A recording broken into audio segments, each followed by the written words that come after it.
잘 계셨습니까? 네. 날씨가 무리합니다. 그래도 우리는 주님의 날에 기쁘게 하루 일과가 잘 이루어질 수 있도록 기도하면서 주님 은혜 많이 받으시기 바랍니다. 아가씨와 아줌마의 차이점이 몇 가지가 있는데, 어떤 모임에서 언니 하면 아가씨고 성님 하면 아줌마입니다. 운전하는 것을 보면은 선글라스를 끼고 운전하면 아가씨고 흰 장갑에 차양 모자를 쓰면 아줌마입니다. 제가 목욕탕을 들어가 봤어요.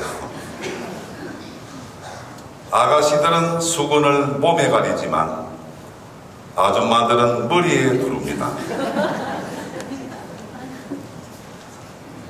예나 지금이나 잔치하면 혼인잔치가 최고였습니다. 술과 음식이 풍부했을 뿐만 아니라 아가씨는 아줌마가 되고 총각은 아저씨가 되는 신랑 신부의 기쁨이 컸기 때문입니다. 그런 잔치에서 빼놓을 수 없는 것 중에 하나가 술입니다. 술이 모자라면 잔치는 흥을 잃게 되기 마련입니다. 오늘 요한복음 2장은 그런 혼인잔치의 이야기입니다. 갈릴리아 지방 카나에서 혼인잔치가 있었습니다. 카나는 갈릴리아 호수에서 서쪽으로 좀 떨어져 있는데 나자렛보다는 좀 더 가까운 위치에 있습니다. 예수님도 제자들과 더불어 어머니와 함께 초대를 받아 그 잔치에 참석하셨습니다. 그런데 갑자기 술이 떨어져 신랑 신부는 걱정이 되었고 어쩔 줄을 몰라 했습니다. 이런 상황을 눈치챈 어머니 마리아는 아들 예수님께 도움을 청했습니다. 사실 술이 모자란 것과 예수님과는 아무런 상관이 없었습니다. 그럼에도 불구하고 예수님은 6개의 물통에 물을 채우게 하시고 가방장에게 날라다 주라고 했는데 그 순간에 물은 맛있는 포도주로 변했습니다. 그리하여 사람들은 놀라워하면서 잔치를 계속 이어갔습니다. 신자 여러분, 카나에서의 기적은 요한복음서에만 나오는데 예수님이 메시아로서의 권능을 구체적으로 드러내신 사건이고, 여기에서 우리는 두 가지 의미를 알아야 합니다. 첫째는 예수님이 첫 기적을 행하신 것입니다. 그것도 때가 이르지 않았는데도 불구하고. 잔치는 기쁨을 나누는 행사입니다. 그런 잔치에서 술이 떨어졌다는 것은 그만큼 기쁨이 상실되는 것입니다. 구약 성경 호엘렛 10장 19절에서는 술은 인생을 즐겁게 한다고 했습니다. 그래서 예수님은 잔치 중에 잔치라고 할 수 있는 혼인잔치에서 물을 술이 되게 하신 첫 기적을 행하셨던 것입니다. 이는 혼인의 중요성을 부각시킬 뿐만 아니라 동시에 혼인잔치의 기쁨을 함께 나누기 위함이었습니다. 우리의 삶도 마찬가지입니다. 우리가 기도를 하고 이웃을 만나는 것도 기쁘게 이루어져야 합니다. 직장에 출근하는 등 하루하루의 일상적인 삶도 아침 햇살을 당기듯 유쾌하고 즐겁게 이루어지도록 해야 합니다. 술이 떨어진 잔치집은 기쁨을 잃은 신앙인의 삶을 의미합니다. 그러므로 우리는 우리가 하는 모든 일에 예수님을 초대해야 합니다.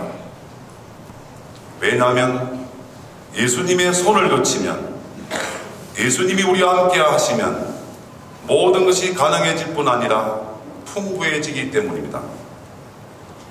밋밋한 물 같은 삶이 맛 좋은 포도주와 같은 삶으로 바뀔 것입니다.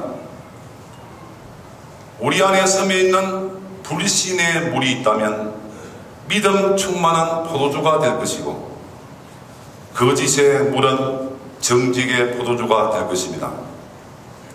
미움과 시기의 물이 있다면 사랑과 이해의 술이 될 것이고, 나태와 이기심의 물도 성실과 배려의 술로 변할 것입니다. 두 번째는 마리아의 역할과 중요성입니다. 술이 떨어진 난처한 상황을 알아차린 것도, 또 물이 술이 되게 한 결정적인 역할도 아가씨 마리아가 아니라 아줌마 마리아가 하셨습니다. 마리아는 본능적인 어머니의 마음으로 아들 예수님께 도움을 청했고, 예수님은 무엇을 바라십니까? 아직 저의 때가 오지 않았습니다라고 반응하셨지만, 아줌마 마리아는 그냥 밀어붙이셨습니다. 옆에 있는 일꾼들에게 무엇이든지 그가 시키는 대로 하라고 명하셨습니다. 여기서 우리는 아줌마 마리아의 막강한 위력을 보는 것입니다. 이쯤 되면 속된 말로 막 가자는 것이 아닙니까? 사실은 그렇지 않습니다. 어머니 마리아는 모정의 마음으로 아들 예수님이 어려운 처지의 사람들에게 도움을 줄 수 있다는 확신을 가지셨고, 또한 아들 예수님은 아직 때가 이르지 않았으나 그러한 어머니의 청을 거절하지도 않고 받아들이신 것입니다. 이 얼마나 아름답고 위대한 일입니까? 그래서 교회는 전통적으로 성모 마리아가 인류에게 은총의 중개자이시고 구원에 가장 영향력 있는 협조자라고 선포하면서 우리가 주님께 마리아를 통해 빌어달라고 기도하는 것입니다. 형제자매 여러분, 그러므로 우리는 언제나 어디에서나 예수님을 우리 가정 생활의 가장으로, 모든 모임의 주관자로, 인생 여정의 동반자로 모셔야 합니다. 또 어려움이 있을 때에는 은총의 중재자요 구원의 협조자이신 성모 마리아에게 딱한 사정을 청하여 주님 도움을 받도록 해야 합니다. 그리고 무엇이든지 그가 시키는 대로 하라는 성모님의 말씀에 일꾼들이 따랐듯이 우리도 언제나 주님 말씀에 순종하며 살아야 합니다. 주님과 성모님께서는 밋밋한 물을 맛있는 포도주로 바꿔주셨듯이 우리 모두에게 포도주가 되게 하는 필요한 은혜를 풍부히 내려주실 것입니다. 이러한 믿음으로 우리는 다시 시작하면서 우리의 모든 삶이 향기나는 맛있는 술이 되게끔 노력하면서 주님의 은총을 강구하도록 합시다.